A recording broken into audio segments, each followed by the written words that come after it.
धन की आवश्यकता आज के संसार में किसे नहीं है। धन दो तरीकों से आपके पास आता है। धन प्राप्ति के उपाय को बताने के पहले मैं आपसे कुछ कहना चाहूँगा। ज्योतिष और जीवन चैनल में आप सभी का स्वागत है। धन माता लक्ष्मी भी देती हैं और धन राहु भी देते हैं। राहु जब धन देते हैं तो व्यक्ति गलत तरीक़ों से पैसे कमाता है, किसी की संपत्ति हड़पता है, किसी को धोखा देता है, किसी के साथ छल करता है, किसी के दिल को दुखाकर वह धन कमाता है। और कलयुग में राहु ऐसे व्यक्तियों की बहुत जल्दी तरक्की देते हैं, क्योंकि उन्हें बलि के बकरों की ज़रूरत होती है। और जब व्यक्ति इस संसार से जाता है तो राहु उसकी आत्माओं को अपनी बुरी शक्तियों को संतुष्ट करने में लगा देते हैं और कर्ज समेत वसूल लेते हैं जो भी उन्होंने दिया है। इसलिए राहु द्वारा प्रदत्त धन से बचना चाहिए, क्योंकि यह अचानक गलत तरीके से आता है। किसी को धोखा देकर कमाया गया धन, जिसमें किसी व्यक्ति की आत्मा दुखी हो जाए, हमेशा कमाने वाले को कष्ट देती है।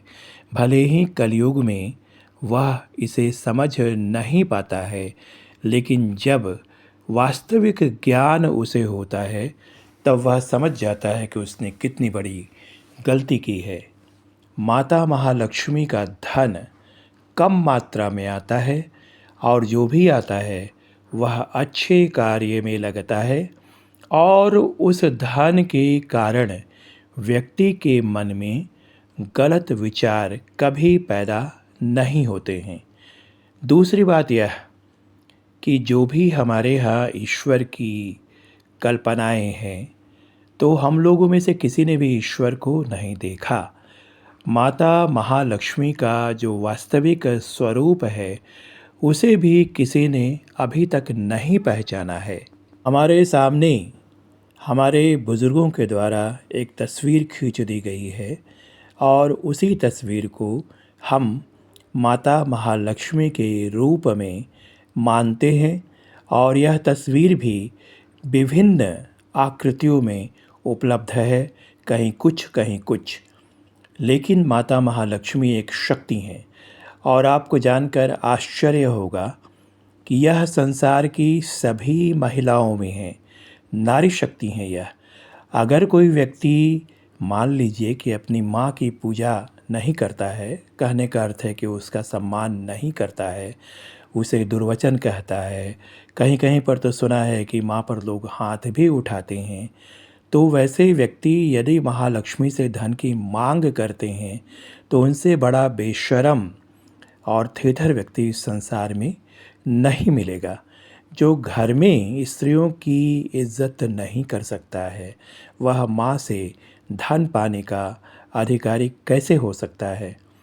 मित्रों, आपको यह जानकर आश्चर्य होगा कि आज तक बहुत कम, ऐसा तो नहीं है कि मैंने नहीं किया हो, लेकिन बहुत कम, गिनती के 4-5 या बहुत अधिक से अधिक 10 मैंने कभी किसी पर क्रोध किया है।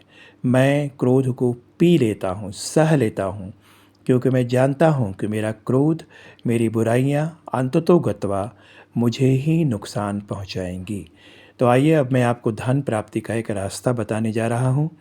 इस मंत्र को आप पढ़िएगा। पहले मैं मंत्र बोलता हूँ, फिर तरीका बताऊँगा। ओम श्रीं ह्रीं श्रीं कमले कमलालय प्रसीद प्रसीद श्रीं ह्रीं श्रीं ओम महालक्ष्मै नमः।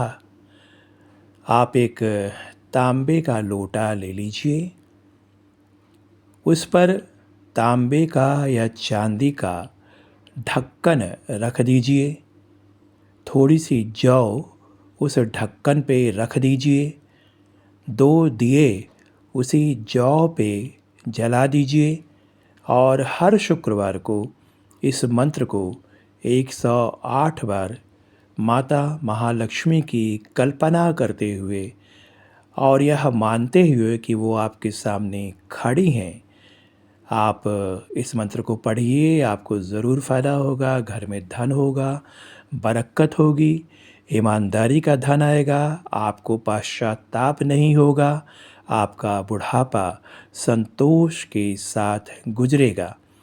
माता महालक्ष्मी को किसी ने नहीं देखा है। मैं एक अजीब बात कहने जा रहा हूँ, लेकिन इसको आजमा कर देखिए। माता महालक्ष्मी के स्थान पर आप अपनी माँ की तस्वीर की भी कल्पना कर सकते हैं, क्योंकि माता महालक्ष्मी उनमें है। और आपको यदि कोई प्रश्न पूछना हो धन के मामले में या किसी मामले में, तो 9229034207 पर फ़ोन कर सकते हैं या व्हाट्सएप कर सकते हैं। आपको दीपावली की बहुत बहुत बधाई। आपका जीवन बेहद सुखमय हो, बहुत शांतिमय हो, धन धान्य से परिपूर्ण रहें।